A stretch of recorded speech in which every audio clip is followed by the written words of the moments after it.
சிறைச்சாலை இருக்கு பாத்தீங்களா, அது ஒரு குப்பை. குப்பையில தூக்கி வீசிடுவான். அந்த இடத்துல நான் பாத்ரூம் நான் போய் பார்த்துக்கிறேன், ஒண்ணுமே கிடையாது, சும்மா ஒரு தடுப்பு, அவ்வளவுதான் பாத்ரூம்.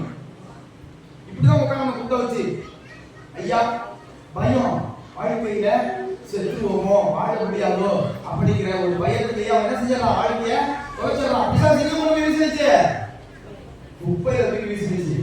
ஆனா சொல்ல பார்க்க எப்படி இல்லை, குப்பையில தூக்கி வீசிடுச்சு. இப்பதான் இதுல அந்த நிலைமை நமக்கு வரணுமா?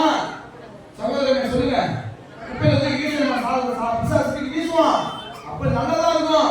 குடிக்கும் பொழுது, போதை வசதிகள் பயன்படுத்தும் பொழுது, இருக்கும் பொழுது, குப்பையை பிடிக்கும் பொழுது எல்லாம் நல்லதா இருந்துச்சு. பாத்திரங்களை கொண்டு போய் ஊதும் போது நல்லதா இருந்துச்சு. ஆனா அன்புக்குரிய சகோதரனே, இதெல்லாம் ஒரு கட்டத்துல நல்லா இருக்கும். ஆனா ஒரு சமயம் வரும், பிசாசினுடைய காலம் வரும். அந்த காலத்துல கொண்டு போய் வீசிடுவான், மருத்துவமனையில தூக்கி வீசிடுவான், சிறைச்சாலையில கொண்டு போய் வீசிடுவான். ஆனா பிள்ளைகள் நடு ரோட்ல கொண்டு போய் வீசிடுவான். உன் குடும்பத்திலையும் சேர்க்க மாட்டாங்க. நீ அழைச்சிட்டு ஓடி போன பத்தி அவனும் உன்னை சேர்க்க மாட்டான்.